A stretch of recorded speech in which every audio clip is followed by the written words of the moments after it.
Une fois que vous aurez compris la logique avec laquelle il faut réfléchir, vous verrez que vous pourrez mieux comprendre la manière de comparer les chiens les uns entre les autres dans n'importe quel type de domaine. Le premier élément qu'il faut observer, c'est la... Aujourd'hui, comme tous les lundis, nous allons élire la vidéo de la semaine, désigner la photo de la semaine et répondre à la question d'un membre. Bienvenue sur le Dogs of the Week. La sélection aura lieu par rapport au contenu proposé sur le groupe Sport for My Pitbull, accessible via Facebook. Les personnes qui postent des publications sont domiciliées sur tout l'Atlas. Les chiens qui pratiquent ces sports peuvent appartenir à toutes les races. Alors, êtes-vous prêts à savoir qui seront les heureux élus? La vidéo de la semaine. Tout d'abord, nous avons la chienne de Ludovic qui joue avec ses chiots du mini Tug of War. Ensuite, nous avons le chien d'Estelle qui nous offre un magnifique plongeon. Le petit Rico profite de ses vacances dans le sud.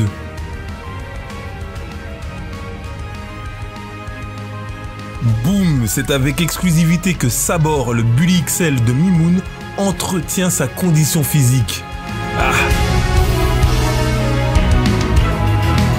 Le chien de Michael Fetida, détente sèche, high jump.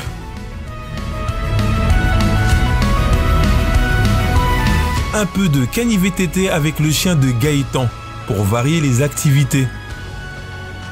Et une performance impressionnante de Dachko, un chien de 49 cm au garrot qui s'élance pourtant à 3,50 m de hauteur au wall climb. À ce niveau-ci, la chienne Kali ne peut pas vous cacher qu'elle souhaite une seule chose, c'est courir sur le tapis de course.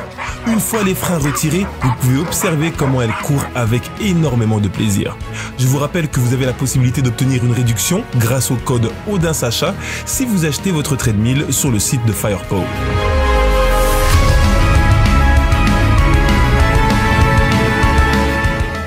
La jeune Orca, pleine d'élasticité pendant le high jump.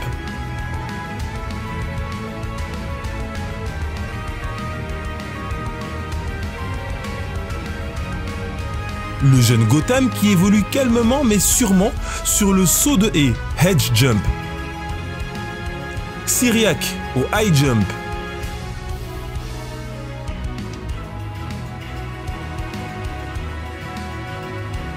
Et le record européen de la catégorie des moins de 52 cm au garrot, détenu par ce whippet du nom de Daryl, qui s'élance à une hauteur de 1,45 m.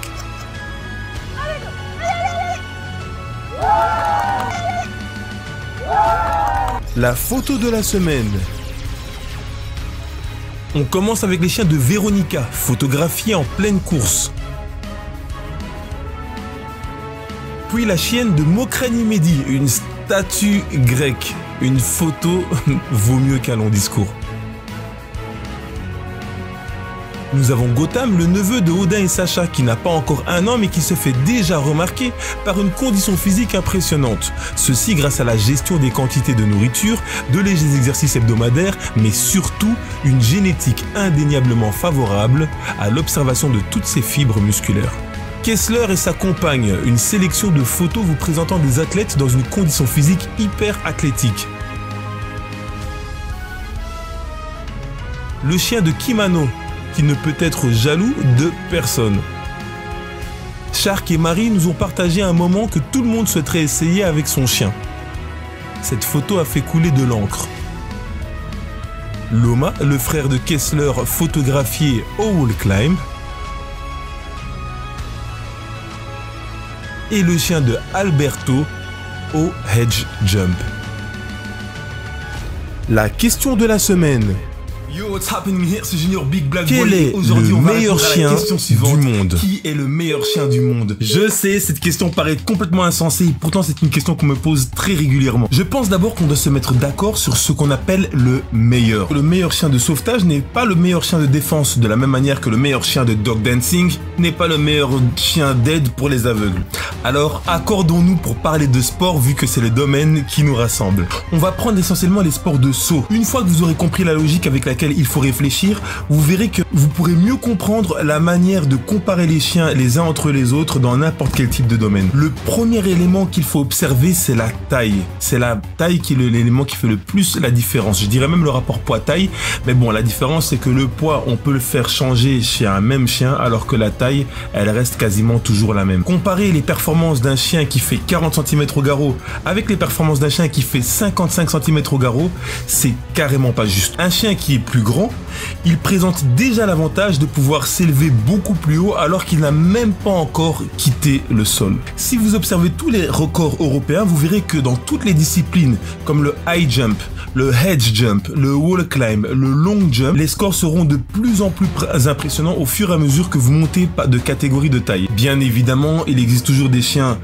petits de taille qui sont capables de battre des chiens beaucoup plus grands que eux, mais bon, voilà, ça fait partie des exceptions, il faut pas en faire une généralité. Et les gens commencent à le comprendre parce qu'on peut observer dans plus en plus de compétitions qui divisent les chiens par catégorie de taille, alors qu'auparavant, pour départager les chiens, on les départageait surtout par sexe et par catégorie de poids. Le poids aussi, il a son importance, mais bon, c'est de votre devoir de maintenir votre chien dans une condition physique à un poids optimal qui lui permettra de performer correctement tout en restant en bonne santé générale. La mentalité et le drive sont très importants aussi parce qu'on observe certaines races qui ont des capacités réellement impressionnantes. Elles sont capables de s'envoler dans les airs à des hauteurs incroyables, mais ils ne présentent pas une envie importante de performer dans certains types d'exercices, ou alors parfois ils sont très sensibles et un moindre bruit peut les sortir complètement de la concentration qu'ils ont besoin pour exécuter un exercice. Tandis que d'autres races vont présenter peut-être des attributs physiques fonctionnels moins performantes que ces autres chiens, mais ils vont avoir une détermination à toute épreuve, ils vont faire, refaire avec toute l'envie du monde et quasiment sans jamais s'arrêter. C'est à vous de trouver un chien, une race et une personnalité qui présente un bon juste milieu pour atteindre les étoiles. PS. On parle de performance, mais n'oublions pas que le sport doit rester un plaisir pour nos chiens. Et que permettre à nos chiens de pouvoir se dépenser physiquement est un devoir de la part des propriétaires. Un devoir qui contribue à leur bien-être et à leur santé. Alors dites-moi en commentaire, pour vous, c'est laquelle la meilleure race du monde? Vous souhaitez acquérir du matériel de sport ou nous suivre sur les réseaux Facebook, Instagram et YouTube? Les liens sont dans la description. C'était le Dogs of the Week. Rendez-vous lundi prochain pour un nouvel épisode.